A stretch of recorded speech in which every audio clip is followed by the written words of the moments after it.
സുഹൃത്തുക്കളെ നമസ്കാരം.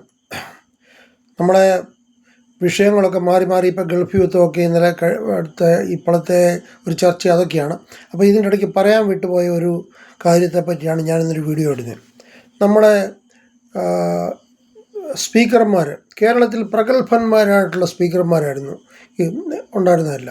ശങ്കരനാരായണൻ തമ്പി തൊട്ട് CH മുഹമ്മദ് കോയ, സീതി ഹാജി, അലക്സാണ്ടർ പറമ്പിത്തിര, ദാമോദരൻ പോറ്റി, വർക്കല രാധാകൃഷ്ണനെ, സുധീരനെ, നമ്മുടെ കാർത്തികേയനെ, അങ്ങനെ പ്രഗത്ഭന്മാരായിട്ടുള്ള ആൾക്കാരൊക്കെ ഇരുന്നിടത്താണ് ഇപ്പം നമ്മുടെ ഒടുവിൽ രാധാകൃഷ്ണനെ ഇവരൊക്കെ ഇരുന്നിടത്താണ് ഇപ്പം നമ്മുടെ ഷംഷീർ ഇരിക്കുന്നത്.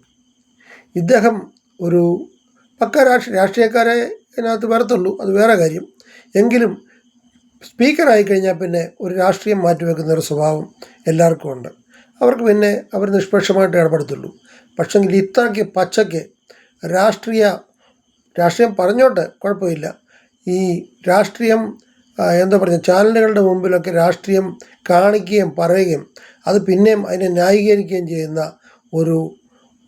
ഒരു സ്പീക്കറാണ് നമ്മുടെ ഷംഷീർ. അത് നമ്മൾ കണ്ണൂർ റെയിൽവേ സ്റ്റേഷനിൽ വെച്ച് നമ്മുടെ വീണ ജോർജുമായിട്ട് ബന്ധപ്പെട്ട ആ സംഭവത്തിൽ നമ്മൾ കണ്ടു. അദ്ദേഹമാണ് ഈ വീണ ജോർജിൻ്റെ ഈ നിസ്സാര പരുക്ക് വലിയൊരു പരുക്കാക്കി മിനിസ്റ്റർക്ക്, പുള്ളി പറയുന്നത് ഞാനിത് കണ്ടിട്ടില്ല, ഇന്ന് പറയുന്നത് ഞാൻ കണ്ടിട്ടില്ല, പക്ഷെ മിനിസ്റ്റർക്ക് ഭയങ്കര പരുക്കാണെന്നൊക്കെ പ്രചരിപ്പിച്ചതിൻ്റെ ആദ്യത്തെ ഉത്തരവാദി ഈ ഷംഷീറാണ്.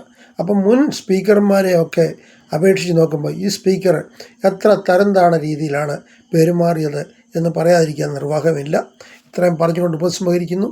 നന്ദി, നമസ്കാരം, ജയ് ഹിന്ദ്.